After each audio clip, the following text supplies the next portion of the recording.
Finding Happy, 7 Steps to Relationships That Will Not Steal Your Joy is the new book by me, Nikita Banks, a licensed psychotherapist and life strategist. Leverage the knowledge you'll receive in this book to help you with the process of obtaining absolute clarity through the use of guided self-exploration. This process is necessary to help you master all your relationships in 2019 and beyond. Go on Amazon.com or BlackTherapistPodcast.com and grab your copy of the book, guaranteed to help you redesign all your relationships based on 2 basic principles, health and happiness. Get your copy today. Welcome to the Black Therapist Podcast. The Black Therapist Podcast is a podcast where we discuss the unique issues people of color face when dealing with mental health issues and mental health diagnosis. Now, if you are new to our show, I am your host, author, life strategist, and psychotherapist Nikita Banks, in private practice in my hometown of Brooklyn, New York. I am available for both psychotherapy and coaching sessions, and you can find more information about that on my website, nikitabanks.com. You can listen to our podcast everywhere podcasts are found: Apple Podcasts, Google Play, YouTube, SoundCloud, Pippa, Stitcher, iHeartRadio, and BlackTherapistPodcast.com. If you're a mental health advocate or a therapist and you want to buy our podcast merchandise, you can do so by visiting our site. And if you want access to our free mental health tips, free online trainings, discounted selective services, and resources, do so by joining our mailing list by texting Get Happy, all one word, to 66866. If you love the podcast, please like, comment, and share. We love to hear from you. And if you want to send me some feedback, guest suggestions, or simply to say hey, you can contact us at our website, BlackTherapistPodcast.com. Please be mindful that this episode and all of the information that we provide here is just a resource and a tool to help get you started on your mental health journey. If you are feeling any mental health distress or you're having any significant issues, please feel free to reach out to us so that we can find you a mental health provider in your area. Okay, let's go. Hey guys, welcome back. Oh my gosh, there's so much going on. And first of all,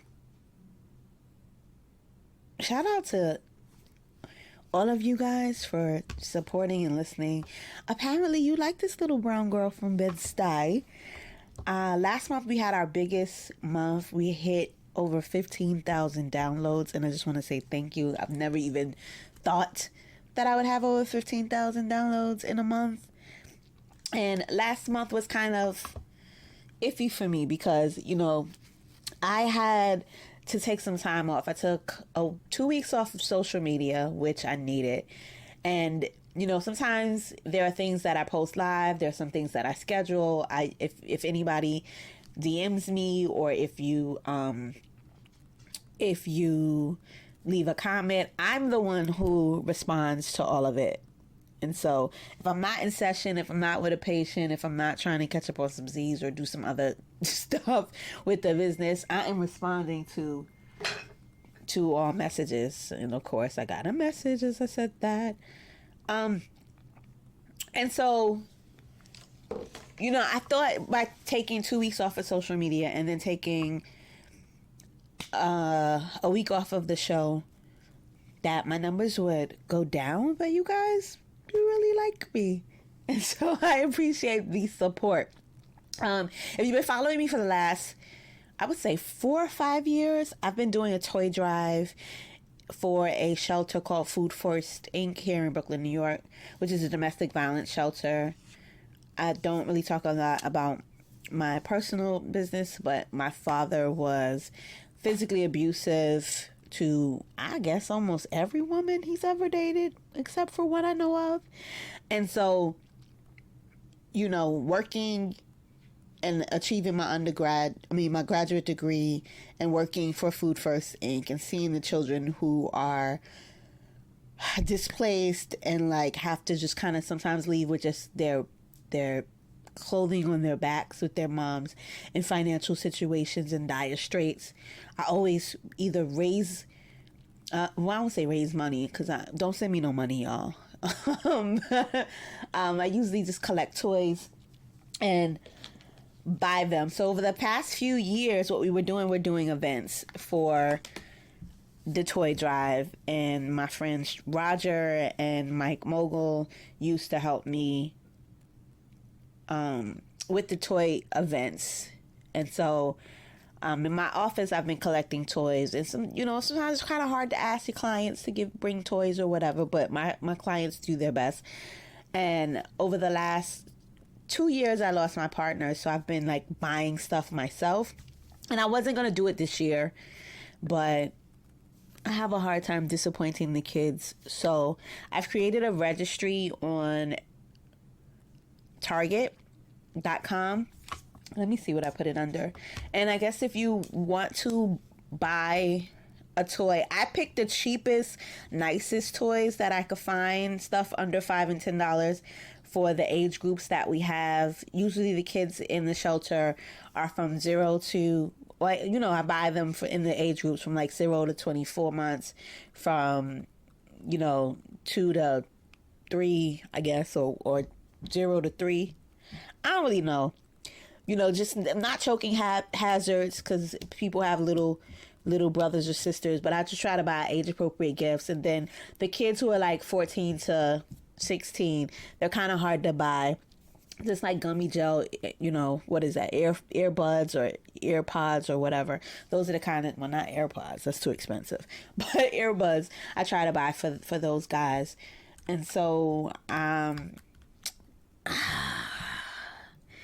going to go in the pocket again. My friends convinced me that they're going to help me do it. But if you are listening and you want to contribute, please go on Target registry. I created a registry, and it's public. And it's going to be Black Therapist Podcast Registry. That's not what it is, but I'm going to try to change it to that. Or you can search it under my name, Nikita, Nikita, Banks.com, and it will mail directly to my office. Buy a toy, 2 toys, 3 toys, whatever. And, God bless you. Okay. So it's been a really hard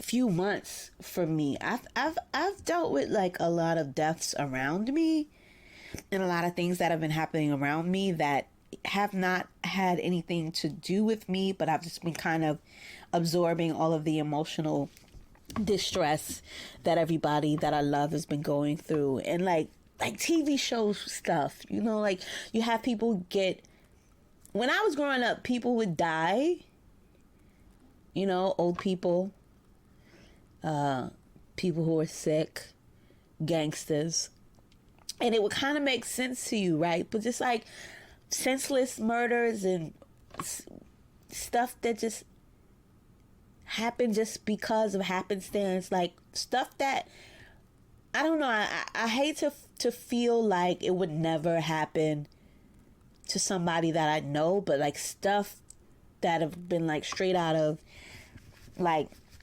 not stuff that I thought I would have to deal with in this stage of my life is happening around me. And so being able to create and save spaces for people who are grieving is really hard. This week I lost a good friend of mine. I'm trying not to cry about it. Somebody I grew up with, loved him, the community loved him, everybody loved him. And from my understanding, he crashed his car while he had a diabetic seizure. And like, I've been asked to do shows about black men, but I really want more black men to come on, more therapists who are black men to come on the show to talk about some of your issues. And one of the things I really would like to talk to with a black therapist is just like the trauma of being left behind for a lot of us. I have a friend of mine who's a comedian. Shout out to Rodney Perry. And, a few years ago, he had a stroke.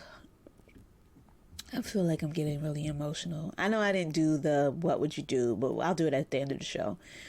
And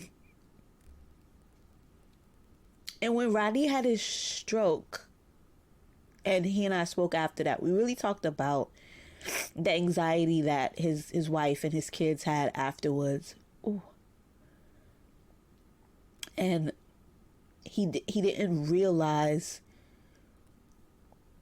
the angst that we have. And as a black woman who loves a black man and who has a black son who I adore, just that anxiety that I have every time he leaves the house. And just the trauma of being like the women and the kids that are left defenseless without black men in our community. It's a trauma that is so hard to even think about. And if there are any black men listening who can hear me, or any women who love black men who hear me, like, if you have a black man around you, son, father, brother, uncle, cousin, whoever, like, could you just make a doctor's appointment for them this week? And I say this like as if I don't take my health for granted. I mean, I do, but I don't, right? Like, I just had my physical this year, and I make sure to make my son's physicals when I make mine, and I make sure to make his dental appointments when I make mine. And I mean, my partner, I never really had to do those things for him because just the nature of like what he did for a living. He always kind of like stayed on top of that stuff. And I would hear, oh, I'm going to the doctor today, or I had tests today, or I had to do this or that today. So like I never even had to like think about it. But like, it's so traumatic to be left without men in your life. And as I'm saying it and I'm thinking about it, like, if you've ever heard the show that I did about my father dying 2 years ago, you know, I was kind of okay when he died, and I think I'm generally okay when I think about him not being here. But it is also traumatic in a lot of ways for me to think about things that I would do that I would normally call my father and have him do and not have him around. And so I don't know, I was kind of devastated this week when I found out that my friend died the way he died. Because I'm like, did he not know he was diabetic? Was he not on medication? Were there signs in his body that he just wasn't you know, paying attention to? Was he just not listening to what was happening with him? Did he know and just didn't take care of it? You know, and it's not just him. Like, women do that too. Like, we don't take care of ourselves. We try to take care of everything else. I'll say myself, like, recently, you know, I think I've said this on the show before, I've had a respiratory infection probably for the past 2 months. And I think after the last month, recently I've started to get serious about, like, fighting it. You know, last month there was an issue with my insurance. I paid it. They canceled me. I got new insurance. I made my appointments. I was able to keep my appointments. So it was that whole thing. But, like, it was like life was getting in the way. And so for me to be able to be like, you know what, I took 2 weeks off. I had, like, crazy insomnia. And for the therapists that are listening, I can't be the only one who, when I have insomnia, I'm like, am I manic right now? Is this mania? So no, I'm not manic. But yeah, I had like crazy insomnia for like a few weeks. So then I had to like lean into the insomnia and be like, yo, if I'm gonna be up, I have to do something productive while I'm up. I'm not gonna keep laying in bed. I'm just laying in bed for like an hour, not being able to fall asleep. And then, I don't know, something kicked in when I took a week off. I took a whole week off, and I got up. I did everything that I needed to do. This was the easiest Thanksgiving that I've ever had in my entire life. Like, everything was prepped. It was clean. It was orderly. but I took the whole week off. So I didn't burn anything. I always burn one thing. Either I burn something for Christmas or I burn something for Thanksgiving. But usually I burn something for Thanksgiving and then Christmas goes off without a hitch. So y'all pray for my Thanksgiving dinner. But I didn't burn anything. I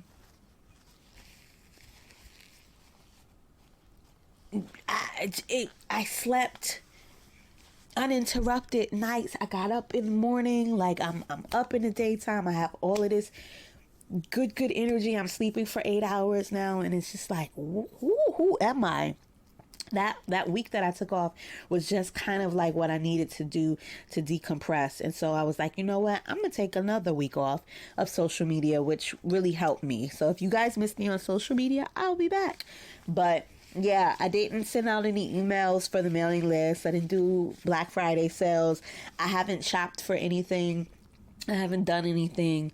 I just really tried to take time to invest in myself. I went to the dentist. I went to the doctor. I just did the things that I needed to do. I also called my therapist to start going back because I really want to prepare for the new year. And so if you are listening, not only, should you make a doctor's appointment for a male in your life that you love, but also make one for yourself if you haven't this year. Check in with your therapist, check in with your feelings, check in with the people that you love that you haven't heard from this week. Losing my friend, it really made me kind of look at the friendships that I have in my life that I've kind of thrown by the wayside, and the people that I just kind of I love, but I just kind of haven't had a chance to reach out to. Like, this dude was beloved. Everybody in the community loves him. He would do anything for anybody. And all I kept thinking was, damn, what's going to happen now that he's gone? Who's going to take care of his kids? And was this preventable? That's all I keep thinking is, was this shit preventable? If he would have gone to the doctor sooner, if he would have taken care of his health sooner. And so just the trauma of being left behind is really, it's something that I talk about with my girlfriends. It's not even something that I talk about in therapy, but it is something that I think about a lot. Maybe because my father passed away. Maybe because my partner was going through something a while ago, health wise. But like I said, he's usually on his shit. Usually. We're not gonna talk about that now. So, I really wanted to talk about ego today and ego defenses. What a segue, huh? So, one of my favorite things to learn in school was ego defense. We've all heard the term defense mechanisms, right? And usually we don't talk a lot of psychological ramblings on this show, but I really felt like this was a good topic to talk about, especially this time of year. We're all going home for the holidays. We're going to have to deal with people that we really don't really normally like to deal with, people who get on our ever-loving nerves because they can. And a lot of our responses to them really have a lot to do with the ego. Okay, so we're going to talk about Sigmund Freud for a moment. He's not my favorite scholar for a lot of reasons, but the only real psychological theory that I liked that he talked about was the ego defenses, because they really made sense, right? So we've all heard the term defense mechanism. I may be rambling a little bit, but y'all don't mind that. And so the ego is the aspect of personality that deals with reality. While doing this, the ego also has to cope with the conflicting demands of the id and our friend, the superego. Okay? So the id is the part of the personality that seeks to fulfill all wants, needs, and impulses. So our id is that reptilian, it's like a kid. It's like the child inside of us, right? And the superego, what the hell was that noise? Maybe I only heard it. Okay, that's fine. Don't mind me. I know I can hear it. You guys can't hear it. I think it's something in the house. But anyway, the super ego tries to get the ego to act in an idealistic and moral manner. So our super ego is like, let's say the super ego is the angel on our shoulder, and the id is the devil. Okay? The super ego is the part of the personality made up of all the internalized moral values we acquire from our parents, family members, religious influence, society, macro and micro parts of our communities, right? And so it's all of these external ideas of what we are supposed to be doing in society is the super ego. So the super ego is kind of like our emotional police, right? And it's that moral metric against which we look at stuff and be like, is this right or is this wrong? Now, I think for me, I have a pretty big ego. Ow. All right. Y'all know that song. I have a pretty big super ego, not a big ego, right? So for me, I really hate to like lie. I don't like to cheat. I'm in it. It sucks because growing up in Bed-Stuy, like I'm really good at it. I'm really good at like lying and telling stories and like scamming. I can scam with the best of them, but I really, really, really, really hate it. And I think that's because of my moral structure is kind of rigid. I'm a little bit of a prude when it comes to doing certain things. Although I will support you in your fuckery every day, all day. Okay? And in order to deal with anxiety, Sigmund Freud believed that the ego defense mechanisms help shield the ego from the conflicts created by the id, the superego, and what's actually happening in reality. Okay? So if these conflicts cause anxiety, angst in us, right? So there's these internal struggles that we have between what I really truly want, my need. I see that guy over there, he fine as I don't know what, but he with my girlfriend. You know, do I go with girl code or do I just be like, yo, slip my number in his pocket when she go to the bathroom, right? I don't know. I'm not judging if you would slip your number, but I mean, that's really what the difference is. So the id would be like, yo, girl, you know, F her. That's just the baby mama. It's girlfriend. Can't claim that on your taxes. So that's not a real, it's not a real status. Don't judge me because, you know, I just didn't just pull that out of my hat. I've actually used that excuse before. Not on myself, but you know what I mean. And so, you know, that's what the id would say. But the super ego would be like, girl, it's girl code. It's girl code. Okay. And so there are 10 key difference mechanisms. One is displacement. And displacement is really when you have your frustrations and you take it out on something that has nothing to do with it. So let's say if you have a bad day at work. I do this myself. Displacement is one of my favorite defense mechanisms, I feel like. But I feel like at this point in my life, I like warn everybody, right? So if, you know, my monthly is coming, if I'm just not in a good mood, if my feelings are all over the place, and if I know like what the triggers are, I had a bad day at work, you know, somebody pissed me off, I let all of my family know, yo, today is not the day.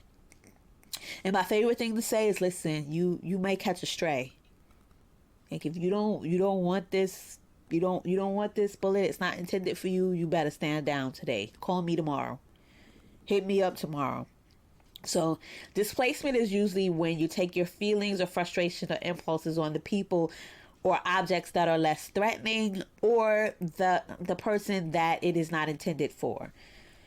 Denial is not a river in Egypt. How we've all heard of that. Denial is just kind of, you know, not dealing with the facts of reality. So let me see. I don't have a new example of denial. Your man cheating on you. You see him. It wasn't me. You remember that rap song or that song? Shout out to Shaggy. You know Shaggy, he said, you caught us, what did he say? You caught us having sex in the... Oh, I don't remember the words, y'all. I don't even know why I used that. I knew I didn't know the words when I even said it. But anyway, if you catch your boyfriend doing something and you see him, but he says it's not you, like he's gaslighting you. But if you decide to believe it, then you just be in denial. If you believe Trump said, don't believe what you hear, believe what I say, which is crazy. Because how can I believe what you say if I heard you, but you don't want me to believe what I hear? Okay? Trump voters are in denial. And I don't feel like that needs any explanation.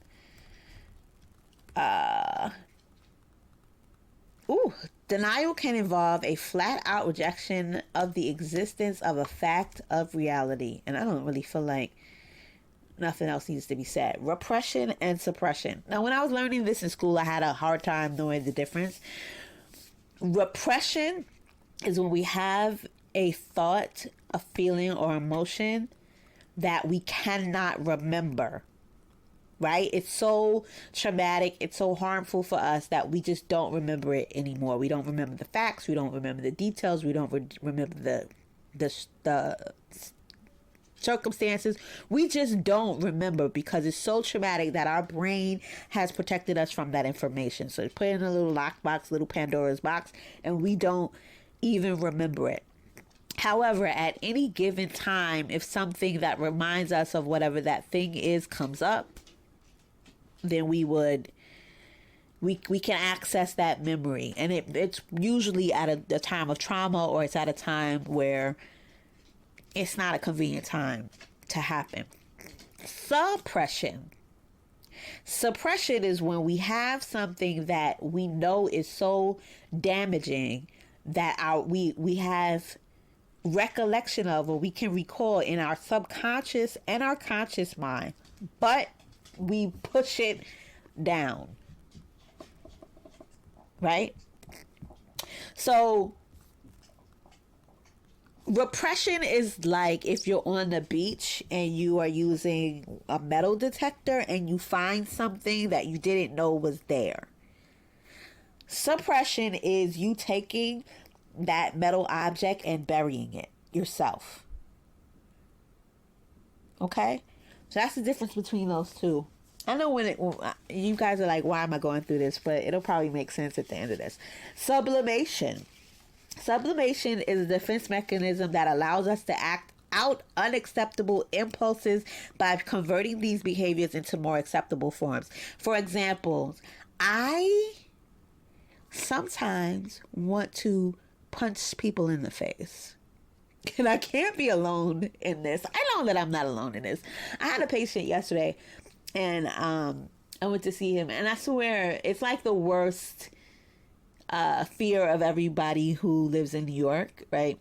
So I'm like, well, hey, why, are you on a psychiatric unit? And he's like, oh, a guy bumped into me and I beat the shit out of him on the train. And I was like, but you can't do that to people, right? And he was like, I know, but that's how I felt. And I was like, damn, I know you're on the psych ward, but I have been there. Like, think if you've ever lived in New York and you've ridden the train before, number one, you fear being attacked by a stranger just for no reason. But you also sometimes be like, I could punch that guy in the face right now. And so, in order to not do those things, you might end up being Mike Tyson, right? You may end up not being able to play Mike Tyson punch out on the train, but actually being a boxer in real life. And that's more of an unacceptable impulse that is converted into a societally, Lord, acceptable behavior. Okay, so that's what sublimation is. Projection. Projection is what Trump does all the time. I can't use Trump all the time, but projection is basically when you feel something about yourself and you project it on somebody else. I feel like people do use projection more than denial is a big one. I mean, I wouldn't know about suppression and repression, right? Because people wouldn't talk about the things that they're repressing or suppressing. Projection is definitely a huge one. And projection means that I feel something that I believe is so unacceptable to me that I accuse you of it. And so, if your partner accuses you of cheating, but they are in fact cheating, somebody who has trust issues usually is because they're untrustworthy. And so, projection is just somebody, is usually somebody taking their own unacceptable qualities and feelings and giving them to you, And I feel like I talk about projection a lot in my practice, because a lot of the times people come in with problems and thoughts and feelings, and really what they're saying about the other person are things that I know is true of them, but that they really don't want to acknowledge. Okay? This is my number one defense mechanism, intellectualizing. Ooh, what did I say? No, that's not the right word. Did I say that right? Intellectualizing. That's how you say it. Sorry, guys. Intellectualizing. So I can rationalize almost anything. This is my superpower. And it's a defense mechanism. Instead of thinking of something emotionally that may be stressful to someone else, I can clinically think of it. So I can have a client who's suicidal. I can have someone in my life who is going through a rough time. Even the way I think about my father's death, I really just think of it like death is part of life. He, lived his life a certain way. He lived his life the way he wanted to live it. His life is no longer. I'm okay. And that's so weird, right? It's a weird way to think about it. Like, I can definitely cut off all emotions, kind of dissociate my emotional state from the clinical things that I need to do. So for me, intellectualizing is my superpower. It's the only reason that I'm able to do this job easy. I don't say easy because some days are really hard, but it's the only reason that I'm able to do what I do. But it also makes me be able to be emotionally supportive to other people without like completely falling apart. So I know this is my ego defense. Rationalization. Oh, we all do this. Rationalization is just basically making excuses for unacceptable behaviors, right? A lot of people do this. I remember when I broke up with my son's father, and I remember me and this girl went to dinner, and it was my birthday too, which really pissed me off. And we were talking about like relationship stuff, and she could not quite understand why I didn't want to be with my son's dad anymore. And I was like, well, he doesn't love me at all. Like, he doesn't love me. He's not nice to me. And she was like, yeah, but he got a good job and he doesn't beat you. And I was like, if beating me is the metrics by which happiness, like how I judge happiness in a relationship, I don't need that. Like, that's not a thing that I'm going to stay for. Yeah, he was a good dude. Yes, he was a hard worker. Yeah. Wasn't enough for me. I actually wanted to be in love with somebody who loved me back. And it was very simple. No love lost for me. Not in that situation. But yeah, like, I think sometimes we, especially black women in relationships, we make excuses for somebody not pulling their weight. I read a good article recently. I don't know if it was a good article. It was something online where somebody made the argument that a lot of abusive men have given birth to allowing lazy men to live. Whereas if you're looking at a guy and you're like, well, he's at least not beating you, he's not degrading you, he's not cheating on you, he's just there, he's not so bad. And I don't know if that's the standard by which you need to be judging your relationships. Also, rationalization not only prevents anxiety, but it also protects self-esteem, and self-concept. Okay? When confronted by success or failure, people tend to attribute achievement to their own qualities and skills, while failures are blamed on other people or outside forces. So, regression. Regression is... I don't even know how I can use that term. So I have a term for a lot of black men in the New York City area, and I call them second childhood dudes. Dudes isn't the word that I use, though. And because a lot of the guys that I know, I guess it would be like a midlife crisis, where, you know, classic TV version of a midlife crisis, when a guy gets a fast car and he puts a bunch of Beijing he puts a bunch of Beijing and Just For Me in his hair, and he just tries to, like, you know, look all young and stuff, just because he's trying to, like, get his old high school glory days back. I don't know, but regression is when somebody just kind of goes back to an earlier time. This happens a lot with children and trauma. Let's say if there's a child who has been abused in some sort of way, or have dealt with some sort of trauma, they may be over the age where peeing the bed is no longer acceptable, but they may find themselves wet in the bed again. And so that would be regression.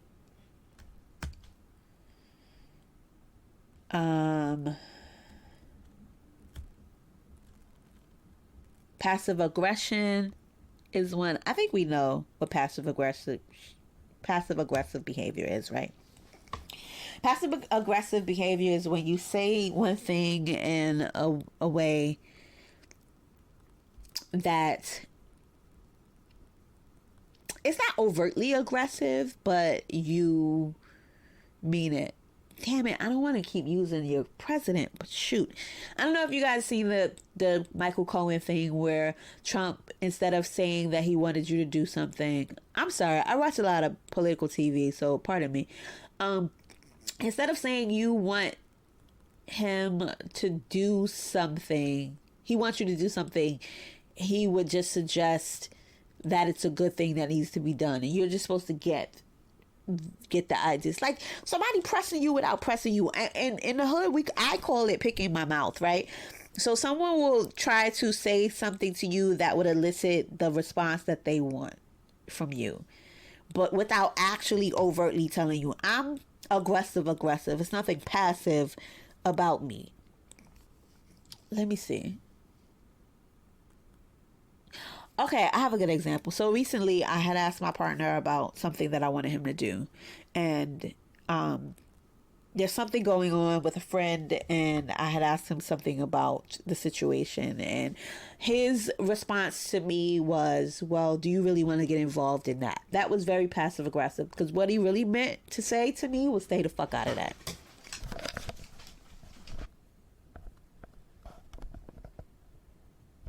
So the 10th and final defense mechanism that people use is called reaction formation. And I'm going to read this because I never really got what this whole thing is. But reaction formation reduces anxiety by taking up the opposite feeling, impulse, or behavior. An example of reaction formation would be treating someone you strongly dislike in an excessively friendly manner in order to hide your true feelings. Oh, okay, so that's being fake. I don't know, why do I have a hard time? I guess because reaction formation is never nothing that I'm going to do. I'm never going to be overly aggressive or overly nice to somebody who doesn't like me. That's just not my way. So why are we talking about ego defenses today? You know what? I feel like ego is all around me today. I feel like my superpower is like acknowledging when people are reacting from ego, maybe ego defenses, or just like straight up out of acting from the id.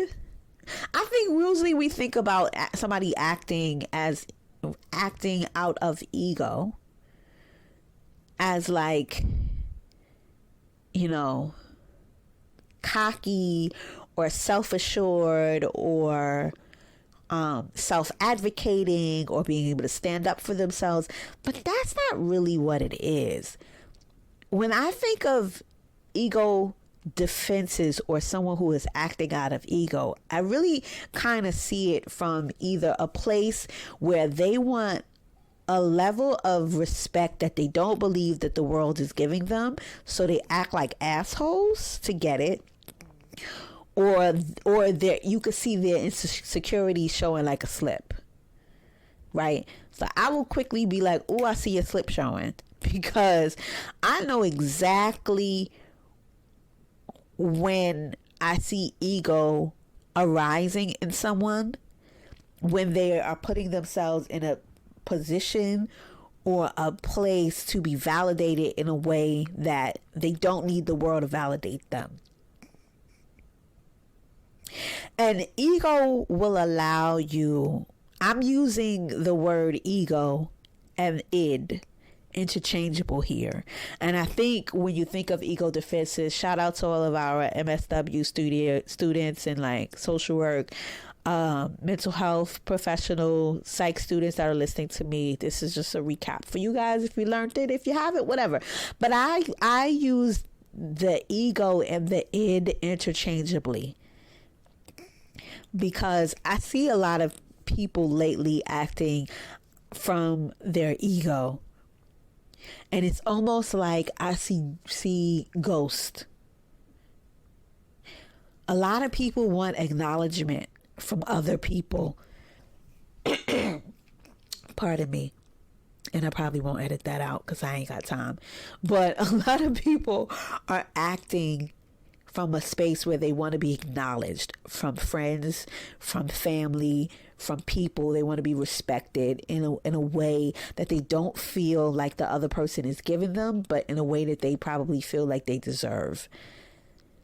And if this is you, I think the decision that you need to make is this a relationship that I really want to be in?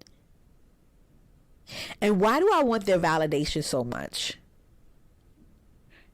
Like I told you guys a recent story about the argument that I had with the black supervisor. You know me, I'm using it in air quotes, even though she's actually a supervisor, but whatever.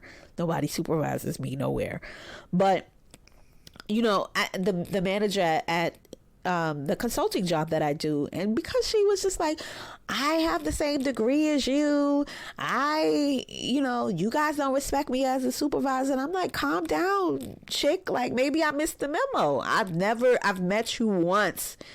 Slow your roll. Like, what is all of this? Why do you need my validation from you? You're never going to see me again. I'm never going to come to the Christmas party. I may quit this job soon. Like, why do you care what I think about you? And what makes you think that you're better than my assistant or the office assistants or anybody else? Like, what makes you think that if you were the president of a company, I would talk to you any different than I'm talking to you right now?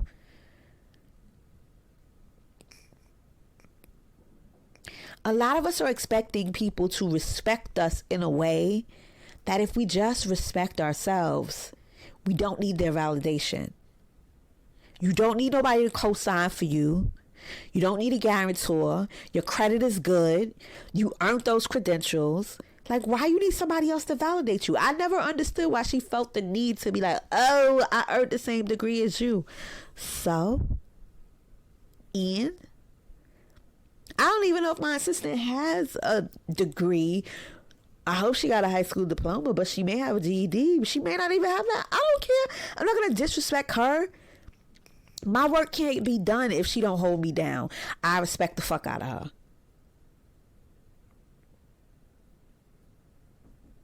You think I should treat you any better than I treat the person that I actually need at this job? Because I really need her. I don't even know what you do. And I ain't say that because if I would say that, then she would really feel like I'm disrespectful to her. But I treat everybody with the same level of respect. Why would I not?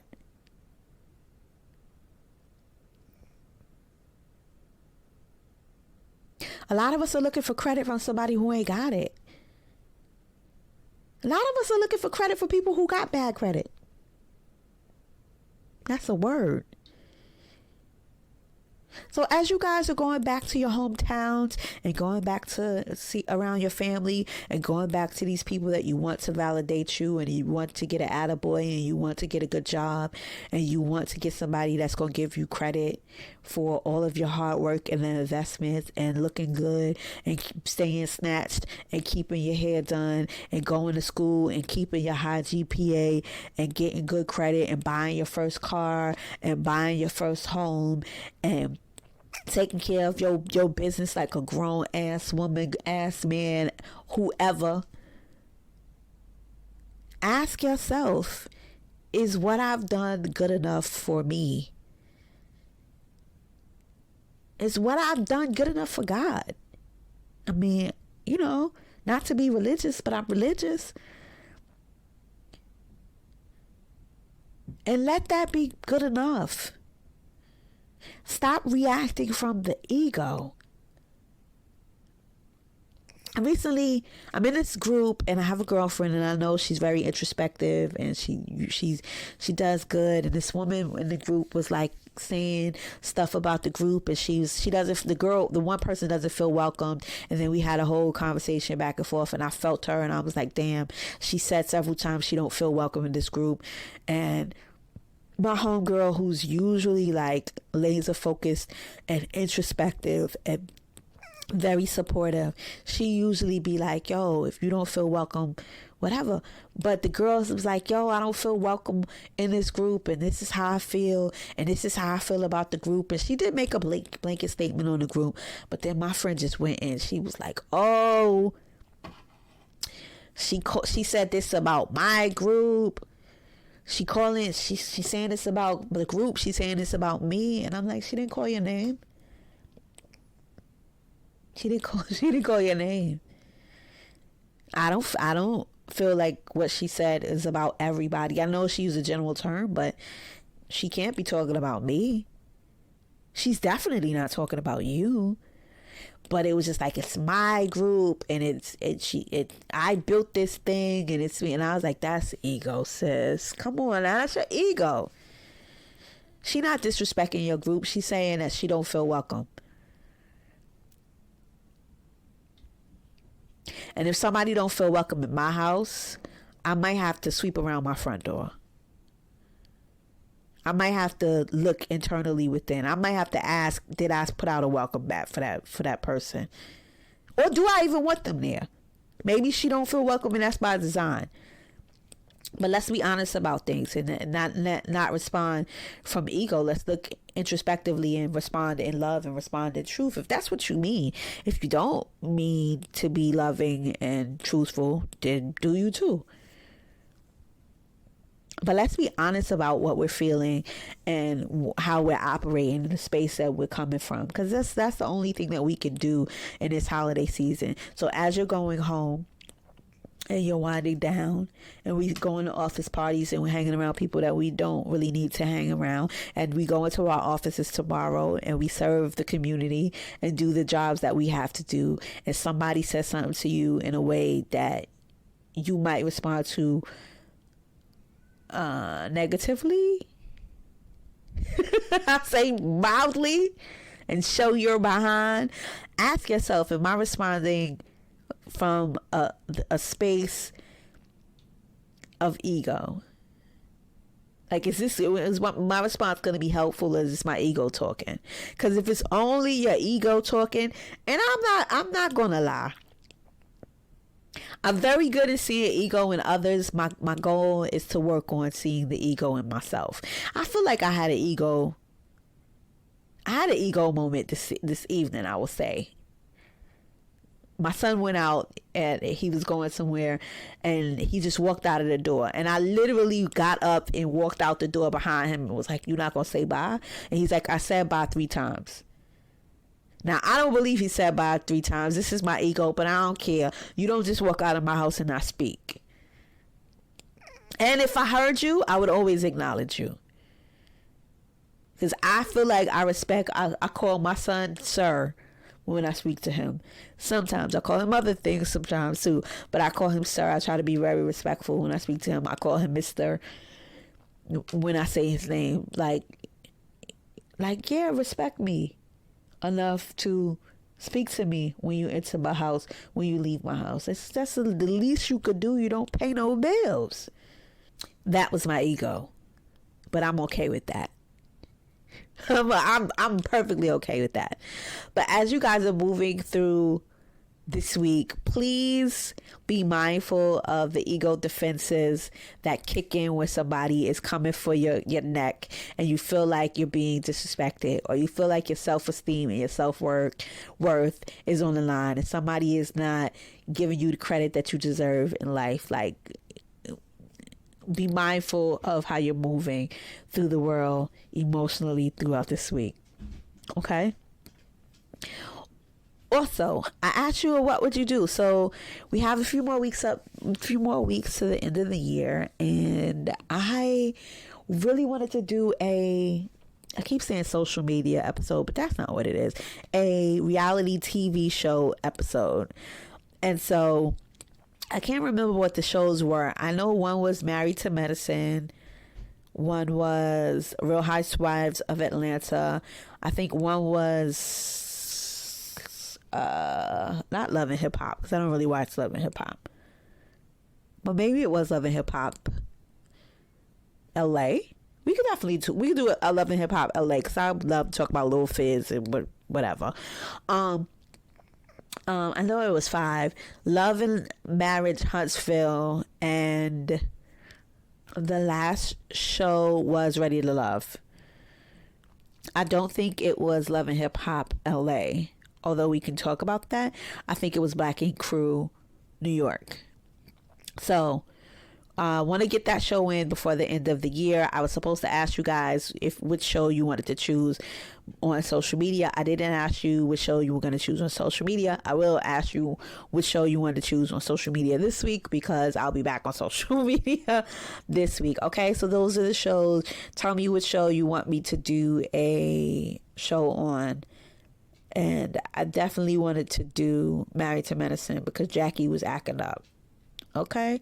Shout out to our listeners from the United States, Canada, UK, South Africa. I'll be coming to see you soon, South Africa, France, Germany, Kenya, Sierra Leone, Jamaica, and Kuwait. Okay, those are our top 10 countries. We are now international. There are a lot more countries. I don't even speak some of these languages, to be honest with you. Hey, Ghana, Zimbabwe, Turkey, Austria, Belgium, Rwanda. Oh, shout out to you, Israel. Chile, Colombia, Japan, Senegal. We international now, guys. So thank you for listening and supporting us. If you want to support our toy drive, it ends on the 20th, I believe the date is. And so if you want to support our toy drive, please go to target.com, registry, and type in my first and last name, Nikita, Nikita Banks, and buy a toy for our domestic violence shelter. Okay? Oh, whatever toys are not bought, I'm going to buy myself. So save me some money and purchase a toy. Purchase a toy this Christmas for a kid in the domestic violence shelter here in Brooklyn. Okay? Be well. Thank you guys for listening to another episode of Black Therapist Podcast. Once again, you can follow us on all our social media sites at Black Therapist Podcast on Instagram and on Twitter, as well as Black in Therapy on Facebook. Or you can follow your host, me, Miss Niki Banks, on Instagram and Twitter, as well as you can find out any information about me at Nikita, Nikita Banks.com, and on the show's website, blacktherapistpodcast.com. And don't forget, if you want to send us any general feedback, show suggestions, show topics, or guest ideas, please feel free to drop us an email at blacktherapistpodcast@gmail.com. Thank you. Be well.